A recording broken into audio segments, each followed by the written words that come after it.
KaraokeBooks. Hadji Mourad.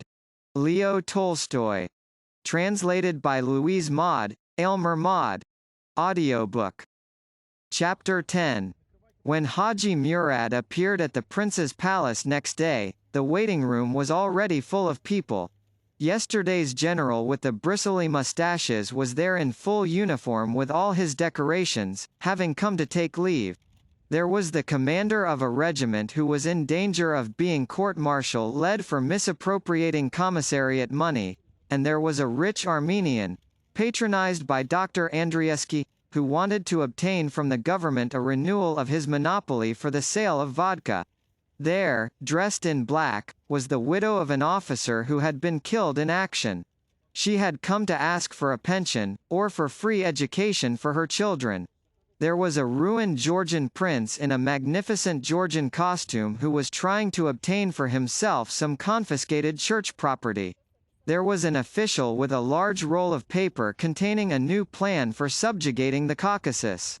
There was also a Khan who had come solely to be able to tell his people at home that he had called on the prince.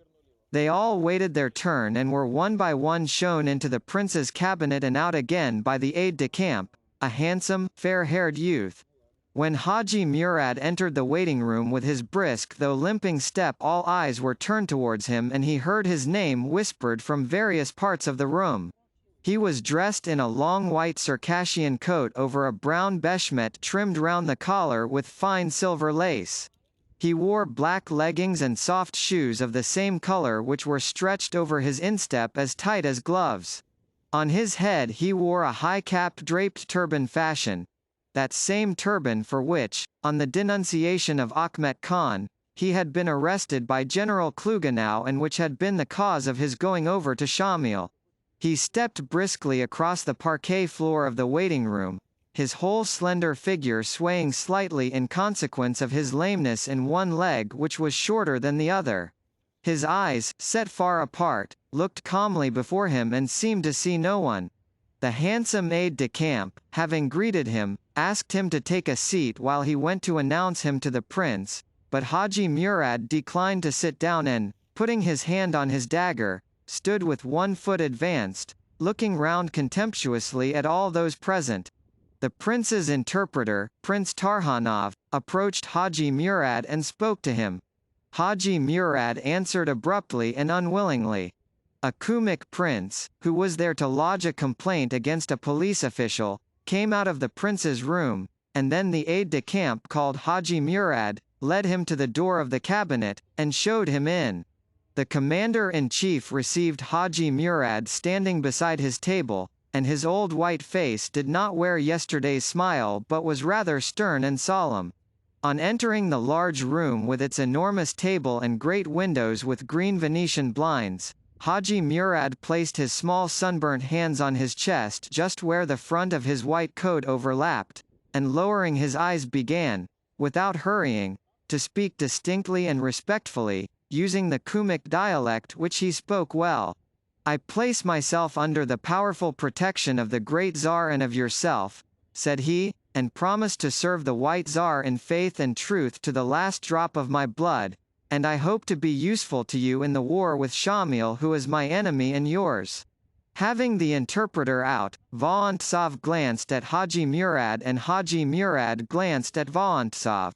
The eyes of the two men met, and expressed to each other much that could not have been put into words, and that was not at all what the interpreter said. Without words they told each other the whole truth. Vorontsov's eyes said that he did not believe a single word Hadji Mourad was saying, and that he knew he was and always would be an enemy to everything Russian and had surrendered only because he was obliged to. Hadji Mourad understood this and yet continued to give assurances of his fidelity. His eyes said, "That old man ought to be thinking of his death and not of war, but though he is old he is cunning, and I must be careful." Vorontsov understood this also, but nevertheless spoke to Hadji Mourad in the way he considered necessary for the success of the war. "Tell him," said Vorontsov, "that our sovereign is as merciful as he is mighty and will probably at my request pardon him and take him into his service." "Have you told him?" he asked, looking at Hadji Mourad. "Until I receive my master's gracious decision, tell him I take it on myself to receive him and make his sojourn among us pleasant." Hadji Mourad again pressed his hands to the center of his chest and began to say something with animation. He says, the interpreter translated, that formerly, when he governed Avaria in 1839, he served the Russians faithfully and would never have deserted them had not his enemy, Akhmet Khan, wishing to ruin him, calumniated him to General Klugenau. I know, said Vorontsov, though if he had ever known he had long forgotten it. I know, he repeated, sitting down and motioning Hadji Mourad to the divan that stood beside the wall. But Hadji Mourad did not sit down. Shrugging his powerful shoulders as a sign that he could not bring himself to sit in the presence of so important a man, he went on, addressing the interpreter.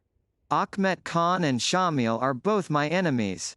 Tell the prince that Akhmet Khan is dead and I cannot revenge myself on him, but Shamil lives and I will not die without taking vengeance on him, said he, knitting his brows and tightly closing his mouth. Yes, but how does he want to revenge himself on Shamil? Said Vorontsov quietly to the interpreter. And tell him he may sit down. Hadji Mourad again declined to sit down, and in answer to the question replied that his object in coming over to the Russians was to help them to destroy Shamil. Very well, said Vorontsov, but what exactly does he wish to do? Sit down.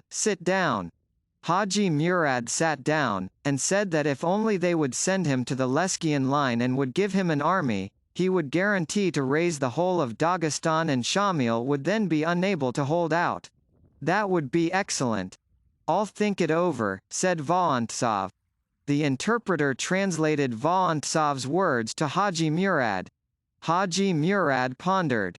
Tell the Sirdar one thing more, Hadji Mourad began again, that my family are in the hands of my enemy, and that as long as they are in the mountains I am bound and cannot serve him.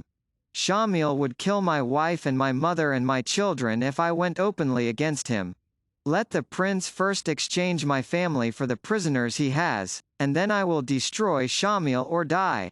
All right, said Vorontsov. I will think it over. Now let him go to the chief of the staff and explain to him in detail his position, intentions, and wishes. Thus ended the first interview between Hadji Mourad and Vorontsov. That even an Italian opera was performed at the new theatre, which was decorated in Oriental style. Vorontsov was in his box when the striking figure of the limping Hadji Mourad wearing a turban appeared in the stalls. He came in with Loris Melikov, Vorontsov's aide-de-camp, in whose charge he was placed, and took a seat in the front row.